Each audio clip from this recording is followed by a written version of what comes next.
Greetings, friends and fellow daemons.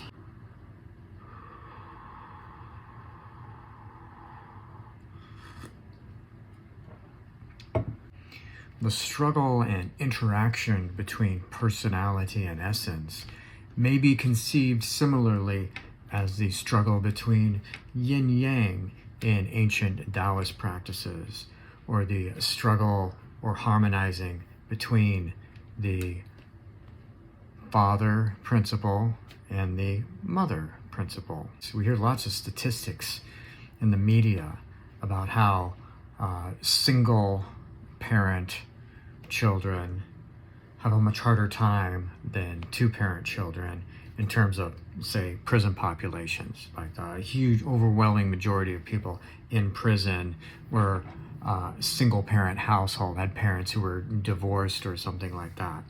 But what they don't tell you is that that prison population is overwhelmingly single-parent mother. And I don't think it's any stretch of the imagination. I think most of us from our personal experience bear that out, that is the more common situation. And what they don't tell you, because it's really such a smaller statistics, and it isn't nearly as inciting, is that single parent households where the single parent is a male or a father have almost the same effect as dual parent relationships. So what that says is that the father has a very important role in establishing sense of order, sense of personal boundaries, self-responsibility, and some of these other things. This is not to say that the mother principle doesn't add a lot of really significant things too, but they are inherently things of a feminine nature or of a yin nature. So in Taoism, ancient Chinese philosophy, the yang represents the male, the sun male principle, and the yin is like the dark feminine principle. Within the context of golden flower, the yin force is the dark feminine force that rises upwards, from below and on upwards towards the absolute. And the yang principle is that which descends upon us and is received from above, which is the sunny influence which moves down through us in a different form of nourishment. And the way of the work is to get this circulation going, not to be on one side or the other. It's the same thing as that man is a two-natured being. The goal is not to destroy personality in favor of essence, because actually that's impossible. But the goal is to empower and strengthen essence and grow essence to the point where it becomes the leader rather than personality. So you could talk about maybe they have some equitable sort of relationship, but the reality of the situation is left on its own due to that chaotic nature of yin, of personality, is that it will seek to cover everything and control everything, even if it's not in its own best interest to do so. So this is why it's always in the best interests of being to grow essence to the point where it can get up there. And the reality of the situation is you probably never will get it fully up there. But that effort to do it is what allows an opening to occur so that something higher might be received. I don't know if this is entirely true, but it seems as though those who have only the mother nurturing relationship end up in life being more susceptible to being taken advantage of. They have more difficulty exercising self-control. This probably has something to do with why so many of them end up in prison eventually. And I'm saying this, trying to say this in as non-judgmental a way as possible. Significant part of my upbringing was from a single mother point of view, and I got a lot of good things from that, but I also developed some other qualities from that, which later in life I've had to struggle with, that make me special. I'm just telling you, I had to struggle like everybody else. We all struggle. We all got our crosses to bear. Well, I was talking about Crowley's emphasis on ceremonial magic. I didn't mean to dismiss that entirely. There's a lot to be gained from ceremonial magic. I'm a practitioner. I practice it. Maybe not as much as I used to when I was younger, but it's still there. It's still in the kit bag. I still will again. What you find, though, a lot of times with ceremonial magic is what you gain from it. The things that you gain from ceremonial magic are not permanent. This might have to do with the sorts of things that you can gain from ceremonial magic. Due to the nature of ceremony, it tends to be things that you can articulate very clearly. Speaking aloud, often speaking aloud in front of other people.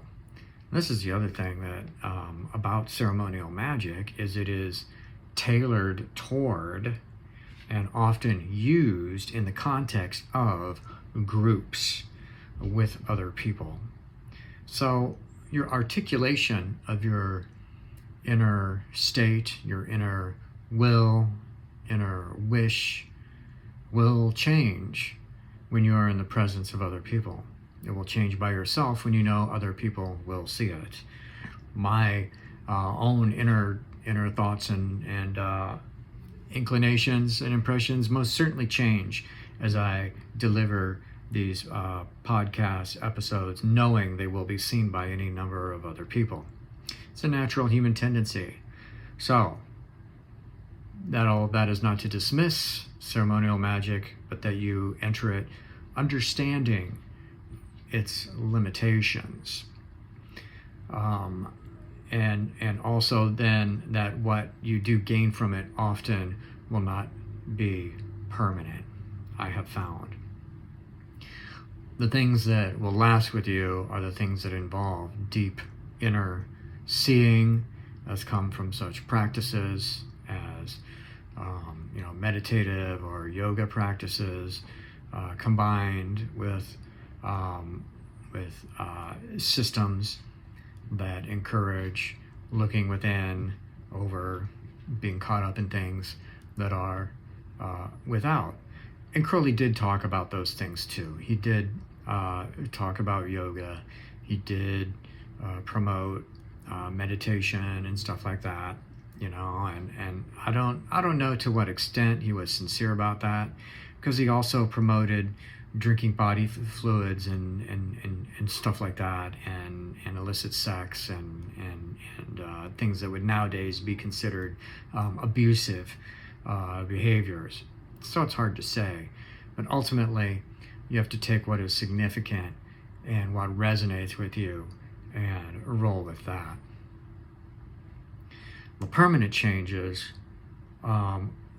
getting back to personality and essence, permanent changes take place in essence, and the impermanent, temporary changes are the ones that really only penetrate as deep as personality. And so going back to ceremonial magic, it's really easy to see because it's articulated, because it often literally involves putting on a mask or hood or cloaking yourself, or trying to appear as something that you're not, and interacting with other people, pretending, doing theatrical things. It's really easy to see how the changes from that don't really penetrate any deeper than personality, which again can be conceived as like a amorphous bubbling layer that like coats the essence, the inner core of what is real and what can be permanent, and what you came into the world with and what you can leave the world with. A funny thing about Anton LaVey in all of this is he seemed to be in many ways pushing in the direction of essence. Now I'm not sure if he ever really used that term in the sense that I am here. I'm quite certainly he never spoke about essence and personality as a dichotomy or related to that dualistic nature or man as a two-natured being idea. But he did seem to kind of push in the direction of essence. And you see in various ways that he would, even though he did the satanic, he published the satanic rituals, and he gives you, ritual ideas in here, and they did, he loved when the cameras are around to come out and do some ceremonial magic. And his actual teachings, the ones that seem to be most sincere in their nature, like a lot of those articles in The Devil's Notebook, he seems to be kind of steering you not away from ceremonial magic, but to go beyond it and not get caught up into that, and to go into what is real, and to understand that real magic comes from enacting it directly, right? Which has to do with an inner self-transformation, a transformation of being, right? In Setian terms, we call it greater black magic. Anton used the term greater magic to kind of refer to this. But it often, those terms do get conflated with ceremonial magic. And it's important to understand that the actual act of magic is not the same as the ceremony. All the time you see people conflating this whenever, I have to have my special magic knife or my special magic sword. Even though Anton goes through in the Satanic Bible and he talks about the ritual accoutrements, clearly his teaching about magic is that none of those things are really necessary. You only need them maybe to get going in the beginning. In the same way that Dumbo needed that black feather to be able to believe that he was able to fly. But then when he was removed of the feather and had to fly in a pinch, he could do it, and he found out that the power was within him. Dumbo is another one of the great mythological stories that talks about the power of essence and the power of real magic and how it is connected with essence. To say you're going to use personality to get to essence is kind of like saying you're going to use chaos in order to get to order, or use evil in order to get good. This is actually the way of the politician, where they say they love to quote Machiavelli, and the ends justifies the means. In other words, whatever you do, it doesn't matter if it's evil or whatever, because the ultimate thing I'm going for is good. Well, of course, you can use that as a justification for committing evil personality-related bullshit acts for all of your life and never get to the end of it. What this doesn't take into account is one of the very old ideas. It comes from Zoroastrianism, but Ayn Rand more recently said it very well when she said, when you compromise with evil, evil wins. This is another principle that ties in with the law of threes. When you act upon something, this is like the typical Hegelian dialectic, thesis, antithesis, synthesis, right? You act upon something, there's a reaction against it, and then the result is somewhere in the middle. In other words, it comes down. Whereas, if you stand your ground and you become the right sort of passive force, you attract the right kind of active force to act upon you, black flame supersubstantial, then the result, the reconciling force, will be, that is in the middle of those, will be higher than you. This is how, by standing your ground and being a passive force, you actually begin to move upward.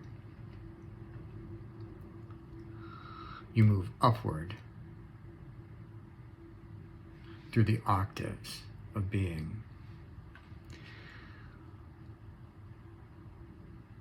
And you know you need 2 shocks to create an octave. There's always a shock that occurs between mi and fa. This is the half step on the musical scale between mi and fa. And then another half step occurs at the end between do and between si and do in order to create the new octave. You can see this by looking at a piano keyboard and seeing where sometimes you have 2 black keys and then sometimes you have 3, and when there's black keys missing in there, that's where there is a shock in the octave. Go ahead, plunk it out yourself. You'll see that all of this is validated in material reality of vibrations. We talked about Moses and Pharaoh in the biblical Exodus as being a fable about the struggle between personality and essence. And Moses had to create 2 shocks to complete this octave of really becoming his true self, his very self, which is when he becomes a prophet or a magus. His first shock comes when he accidentally kills an Egyptian. This causes him to leave his current context of living like an Egyptian. He can no longer fake his personality, but he's still struggling back and forth. He still has influences like going back and forth. You know, he's tempted back to his mother and Egypt and stuff like that, and he doesn't really know who he is. His second shock comes after he goes through a series of trials, traveling through the desert and, starvation and deprivation and stuff. The second shock comes, is the one that, and this is the one that completes the octave, allows him to start a new octave, is when he sees the burning bush and gets this connection from the divine. There's an intervention from the divine. And so this is another thing that they talk about in fourth way teachings, is that the first shock is like sort of an intentional thing that we do. And then, but the second shock, it comes from above. It comes from outside. And there's nothing you can really do to make it happen.